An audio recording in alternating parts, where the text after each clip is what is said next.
Ahem. Good morning, everybody. Oh, well, it's good. I guess good afternoon, technically. Thank you so much for listening here. This is Hunter here. I'm here with the pride of Idaho, Mr. Scott. Scott, how you doing, sir? Doing good, Hunter, thanks. And I'm here with everyone's favorite Irishman, Colin. Colin, how you doing, man? Go Broncos! Hey, you son of a bitch.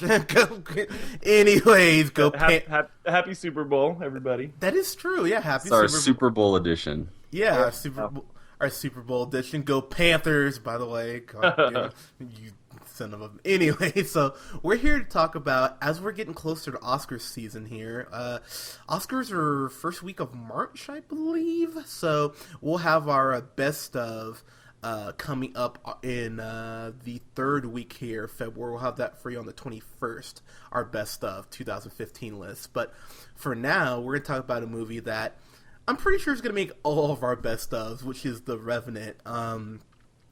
Goddamn, just what a fantastic film. Just to kind of give a quick summary here. It's a pretty, I don't want to say generic plot, but it's very much it's a very simple plot. Leonardo DiCaprio's character is left for Hugh, which I don't even remember them saying his name, but They don't say a lot in the whole movie. Yeah, true. I think they say his last name, which is Glass. Yeah, Glass. Yeah, that I remember. I don't remember them even saying his his first name, honestly. But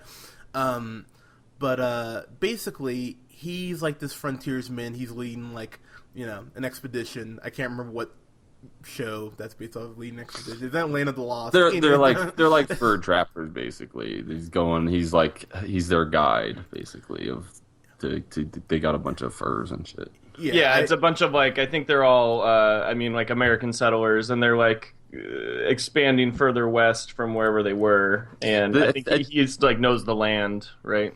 I think an outpost, the army has hired these guys to be their guide. I think that's because one of them is a general. I mean, they talk to each other as if they're soldiers, sort of.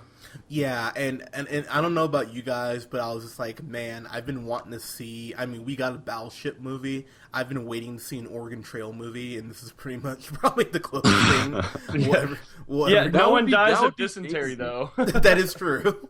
I didn't even think about that Oregon Trail movie. I don't think I've ever seen one of those. This is probably maybe the closest thing we'll ever get to. Well, sorry, I'm gonna phrase that, to a good Oregon Trail movie, because I was just sitting there the whole time, and Leo's character Hugh, it's like, this motherfucker can't catch a break. I mean, it just seems like these bad shit just keeps fucking happening.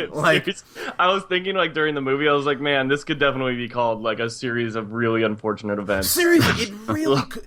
It really could be, or it could be, as I said, kind of, I believe in one of our broadcasts, this could be a big giant metaphor for him not being able to win the Oscar. Just struggling the whole time. Yeah, he would probably cut open a horse right now to actually win an Oscar if that's what it took. But spoiler. But shut up. And so actually, speaking of spoilers, that is one thing I'm gonna call trailers, and we've talked about this, how trailers give away too much sometimes. That scene of him flying off the edge with that horse, oh my god, I wish you hadn't shown that. I wish that would have been something that I would have just discovered while watching the movie, because when it happens, I was like, holy shit, and I had that black moment in the theater. I yelled I yelled that, even though I knew it was fucking coming. But I had that same thought during the movie. Right when that happened, I was like, I mean, you don't really see it coming, but right when it happens, you're like, oh, I remember seeing that. I was like, I wish that wasn't spoiled. Yeah. Totally agree. But so this is of course directed by, and I'm gonna butcher his name, but Alejandro Iñárritu. That actually sounds more correct than what I was gonna say. So just call him Birdman.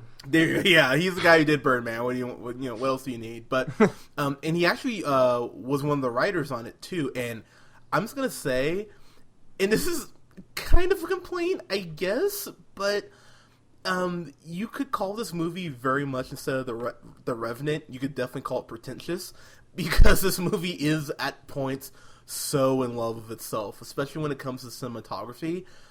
However, the cinematography and art direction is so goddamn good. I was just like, okay, I feel like you're being a little condescending, but it's so pretty. How mad can I really be about it? If that makes it, you know what I mean? He's total like over the top artsy, right? That's a good way to put it. Yeah. But that's how he was in Birdman too. Like Birdman has so much symbolism and like these big like shots where he just like looks up to the sky for no reason. It's like slow mo, but it's still fast. Like it's all those same type of shots, and it's super artsy, but it's like it's impressive to watch because some of these shots he gets are like absolutely breathtaking. Yeah, I mean, like, I mean, and I agree with you. There was definitely that in Birdman. I don't know if it's because of the time period in this movie, but I felt it more. It just kind of irritated me a little more here. I was kind of like, okay. Now, with that said, the first 10 minutes of this movie, holy shit, there's Indians getting just shot with muskets and white people getting shot through the neck with arrows. I was like, god damn, like it is the closest thing to a battle royal that you'll probably ever see in a film. It's really incredible, and the camera does such a great job of panning out and spinning so you're seeing everything, and just it's so well done. Did you guys Oh, go ahead, Scott. Oh no, I was just gonna say it was just kind of like similar to Birdman in that way, where that whole scene it seemed like that was all one take of them scanning through this like battle that was going on. I thought it was pretty cool. Yeah, and that's perfect. That's actually exactly the type of point I was going to bring up. Did you guys notice though that it was? I felt like when I was watching it, it wasn't as fluid as Birdman. And that I agree with. And I thought it was because it's action. Obviously, it's going to be harder to like make those sweeping shots blend together because obviously they can't do that whole scene in one take. They they do it where they're like blending it together and splicing it so it looks like one take. I thought it was more apparent, but that's such a nitpick that I can't even like really. It's still like I was like, oh, I'm noticing how they splice this together. I can see the parts where it kind of like it goes to the next cut. Like I could notice it more, but at the same time, I was like, it's still awesome. Like it's still such impressive filmmaking that like it doesn't really even take me out of it.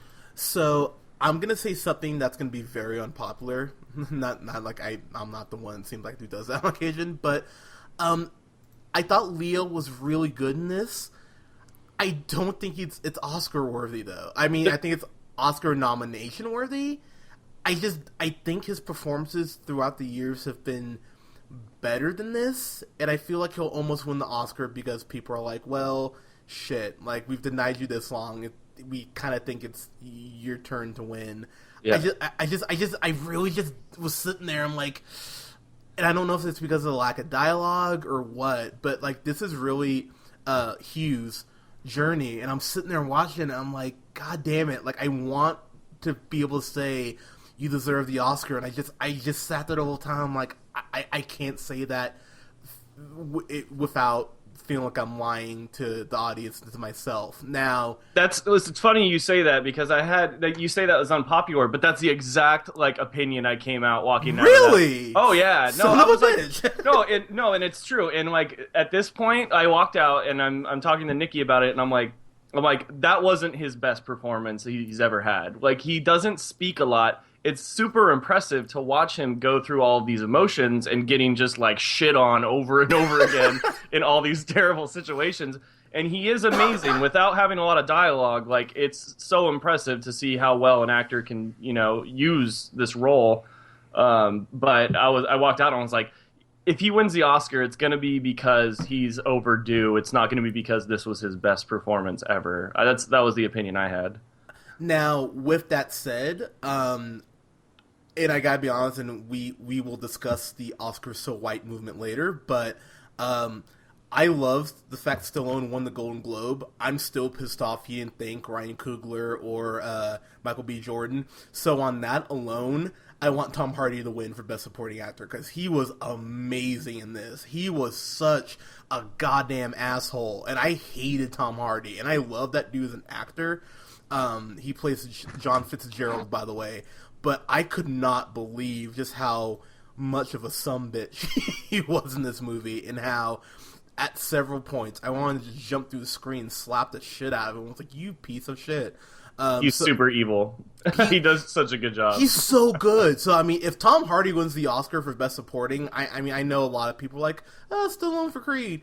But if Tom Hardy wins the Oscar, I will not be mad at all, because his performance was just amazing. So, I think the more competitive category in the Oscars this year is supporting, because I've seen now The Big Short, Revenant, Spotlight, and Creed, and Bridge of Spies. So I've seen all 5 of these movies that all these guys are nominated in, and they're all really good. I think if I was to choose, and we're kind of getting off topic from The Revenant, but it's also relevant because he's in it. I think I would have to go Christian Bale in The Big Short was my favorite, and Mark Ruffalo is really good too. But I cannot, if Tom Hardy wins, I cannot be mad, because that dude was so evil and so good in this movie that you can't even be mad if anybody in this category wins. Honestly. All right, well, I mean, let's. I feel like God, we've just been talking so much about this. Scott, I'm so sorry, man. Dude, jump in here. It's like, I think Tom Hardy epitomized to me what I love so much about this movie is, like, I just love this kind of movie, and I really enjoyed the artsy kind of factor of it, because we don't see that very much. Sure. And it doesn't really, a lot of movies don't utilize like the environment like this does. But just that Tom Hardy was just so like raw, and like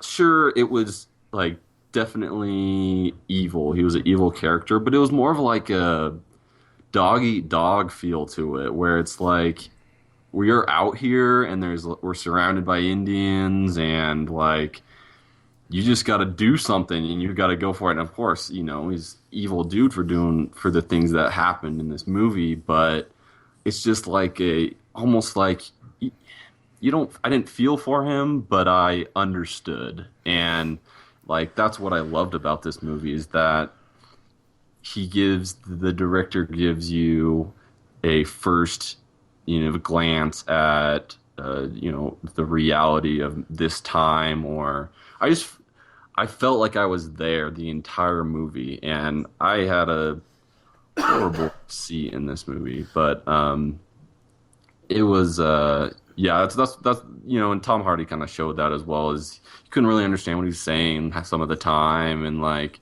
just kind of like been beat down and just trying to get some money and that kind of a thing. So that's what I really liked about his character. Well, as we get to our final thoughts here, I mean, I agree with you to a point until the last fight scene, where it wasn't even enough for him to do what he does before he has the last confrontation with Leo, when Leo's like, look, you took everything from me, and he's like, well, maybe you shouldn't have raised like a bitch for a son. I was like, dude, I'm like, he didn't have to. I'm like, oh, fuck you. I know, he's such a piece. Like, he knows he's trapped, and he's like, you're probably gonna kill me right now, so I'm just gonna say one last jab to be. Yeah. Like, I'm not saying he's not a bad person. I'm just saying that, like, because I felt like I was there and I understood that time period. Like, I felt like it's anybody's ball game out there. Like, is there really good and evil kind of a thing? Like, there's obviously, like I'm saying, I'm not trying to make him out to be a good character, but I feel like there was more of it's just kind of a Wild West feel to it. It's true. I think the point you're making, I definitely agree with the fact that just the times you're looking at like these situations these guys are in, and it's like there's no law. If you kill someone, it's gonna be like really hard to like put that on you, right? Like, so it's like when push comes to shove in these times, like I definitely got that feeling too. I'm like, man, this was like gnarly times when you're out there and there's like so little law. That, like, Tom Hardy, like, really, it's like he's making all these decisions because he's like, well, no one's really going to know I'm going to get away with it. Like, little does he know that, like, Leonardo DiCaprio is a superhuman and can, like, crawl out of a grave and, like, literally, like, rebirth himself out of a horse. So I mean, okay, again, and look, I agree with you, Scott, and you are right. I mean, it's definitely dog-eat-dog world, and I think there was a part of me that was like, you're trying to make this realistic, but Leo's character pretty much was superhuman. I'm kind of like, So, I mean, there were just these little things along the way that, I mean, it wasn't enough to take me out of the movie, but there were just these things that kind of stuck with me. And to be totally honest with you, at a point, you know how the movie's going to end. You're just kind of like, okay, it's not about how this ends, it's about the journey getting there. I will just say, before I give my rating, the last fight scene, the way it's shot, there's this way that blood like splatters on the camera. It was such a cool fucking effect. I'm like, oh, bravo. I'm like, oh, this is brutal. Like, it's like the manliest fight scene maybe ever. It's the Ron Swanson of fight scenes. And Leo gets his ass whipped several times, like, especially that bear. That bear was not fucking about, but okay, so I was in a packed theater. Did everyone laugh when the bear falls on him? Yeah, I laughed. And the whole crowd, I'm like, he just got like mauled to like an inch of his life. And then like all of a sudden the bear rolls down a hill and lands on him. Everyone's like, oh my god. Well, I mean, that's hilarious. I mean, I was like, oh, that's funny. I mean, I bet the director hates that everyone laughs. Well, I mean, I didn't laugh like ha hilarious. I laughed like, god damn, dude. Like, you just like we talked about, like, he just can't catch a break. Like, fuck, that sucks for you. But overall, man, I thought this was so well done. Be awake when you go see it, because I will say the score is fucking sleep-inducing at times, and it's like over 2.5 hours. It's like, okay, movie, shit. But it's long. It drags a little bit. Yeah, so just those little nitpicks, and I know this is probably going to be like, oh, seriously, dude? I can't quite give a fan-fucking-tastic. I really wanted to, but I'm sitting there, I'm like, so I'm going to give it an A+. It was right there, it just wasn't able to get over top for me, so, yeah, A+. Mr. Scott, what did you think, sir? Yeah, I will definitely preface by saying you kind of have to be in the mood and kind of understand Agreed. Who the director is and what his style is. But I loved it, and I would disagree with you guys. I think Leo, I wouldn't be surprised if he won. I think he deserves to definitely be nominated, and I think he deserves to win. Well, fuck you. I'm kidding. I totally get the Leo situation where he's had plenty of great roles and acting performances, and we could probably all agree he's due at least one. Yeah. But I don't have any problem with him winning in this one. Just the fact that he had so much screen time, and the fact that it was up close and personal, and you saw every movement and breath and facial expression and moment of angst and joy and sadness, that there was just so much. I can appreciate when like a director is able to bring out so much meaning out of what seems like not really a lot is going on. Like, okay, it's right, the plot is pretty simple for what it is. It's kind of a bit of a revenge movie of sorts, and that can be pretty simple, but I feel like there was so much more to it, and I agree. I'll agree with you. Some of the still shots of like the landscape and stuff, I think it got to be a little much, and I don't think it had to be that long for sure. But I think going into it, I was a little bit more accepting of that. I think if I didn't know that this director was like that, I think after a while I've been like, okay, all right. But I loved it. I absolutely loved it. And walking out of the theater, it was like, 10 degrees or something outside. So I was like, oh, I'm already cold from watching this movie. Like, it felt cold, and you felt like I was walking out with Brittany, and I was just like, went into her ear, and I was like, because like that's a lot of the movie is just him breathing, and like. You could probably nitpick it a little bit, but like I said, going into it, I kind of knew what I was getting myself into, and I thought Leo was awesome, and Tom Hardy's the best. Also, the other kind of secondary character, Domhnall Gleeson, who's He's great. Continues to be in great roles, and I'll continue to stand up for this guy because I've loved him in almost everything he's done in the past few years. I think sure he can more of a character actor, I would say. That was the motherfucker from Ex Machina. I knew he looked familiar. Ex Machina. He was also in Star Wars. Yeah. Okay. One of the bad guys. But yeah, he did a great job. So I give this a fan-fucking-tastic because I thoroughly enjoyed it. I can totally see it being too long for some people. It is 2.5 hours. But I really liked Leo and Tom Hardy, and the cinematography is some of the best I've seen. So yeah, fantastic. Mr. Colin, you're up. Nice. Yeah, this movie, the number one reason why this movie's great is because of the cinematography, I would say. The way it's shot is awesome. It's just like, so if you've seen Birdman and you haven't seen this and you're wondering like what the movie's like, it's very similar. It has the long shots. Everything kind of plays out with the music in the background. There's times where it's really silent and you're on the edge of your seat because something's about to happen. You can just feel the tension. He is a great filmmaker. He knows how to play with your emotions. I mean, I went through so many emotions watching this movie, whether it be like fear or anger at this like motherfucker Tom Hardy, and like, I mean, this guy Alejandro Birdman is just he's a great filmmaker. So that I think that's number one why this movie's great. Number two, Leo is awesome in it.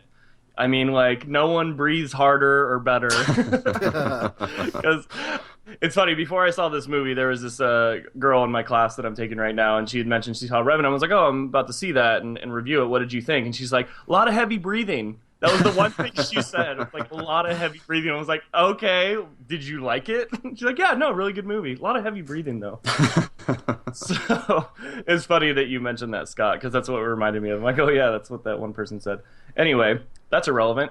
But yeah, I really liked it. I can't be on board with this being Leo's best movie, and it sucks because when I went into it, I had such high hopes. I was like, everyone's saying Leo's going to get his Oscar this year. He's going to, knock it out of the park.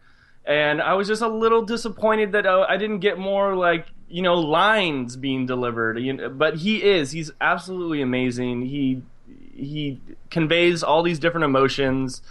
The first time he's crawling and he sees his son after Tom Hardy's gotten to him, I mean, is a very emotional moment. And he, without saying any words, I mean, you can see and feel everything he's going through. He's an exceptional actor. I don't think he's better than Michael Fassbender and Steve Jobs, in my opinion. I think Fassbender was better. I like that movie better. But that's just one man's opinion. But but if DiCaprio gets it, he deserves it because he's deserved other Oscars and he got snubbed. So if he gets it this year and Fassbender gets snubbed, apparently that's just how the Oscars work. So we'll snub you until you really put out a few, and then we'll give it to you. Exactly. Or you're a no-namer, and we'll just give it to you because nobody knows who you are. Oh, like Eddie Redmayne, who didn't deserve it last year. She wanted Benedict. Sorry. Go ahead. You're rating. I'm sorry. Yeah, and if Eddie Redmayne wins this year, I don't even know what I'll do. I'll be so... fucking Danish girl. Anyway, yeah, this movie's great. I don't know if I can give it the fan-fucking-tastic just because it's not going to be... there's just a lot of movies that were higher up that are in this category of, like, Oscar-worthy type movies because obviously, this is a better movie than Jurassic World, but I gave that a fan-fucking-tastic, so I mean, like, where are we actually... But see, the thing is, for what this movie was trying to be, do you think it went above and beyond to this? No, yeah, so and that's exactly my point. So that's why I'm giving this just a solid A. It's just what I felt going out of the theater. I was like, that didn't blow me away like Spotlight, or even I thought that there's other movies that are up for Best Picture this year that I just thought were more deserving. Although if this movie doesn't win for Best Cinematography, then there's something wrong because this movie is the most beautiful thing you could put on a big screen and watch. Besides Star Wars, but that's neither here nor there. Yeah. All right, guys. Thank you so much for listening. We'll have reviews later on for what else are we reviewing? We're going to review Hail Caesar, which we're going to do right now, and we have reviews come up for fucking Kung Fu Panda 3 and Straight Outta Compton, and we will discuss the Oscars. Guys, thank you so much for listening. You can follow me on the Twitter at jhunterrealpineapple. You can follow Scott on Twitter at Newman the First. You can follow Colin on Twitter at Oh, this is the debut of my new Twitter handle. It's at The Real O'Neill, REEL. Ooh, nice. Ooh, that's sexy. I love that. And you can follow us here on SoundCloud at The Real Pineapple 775. Thank you so much, guys. Have a good one. Peace.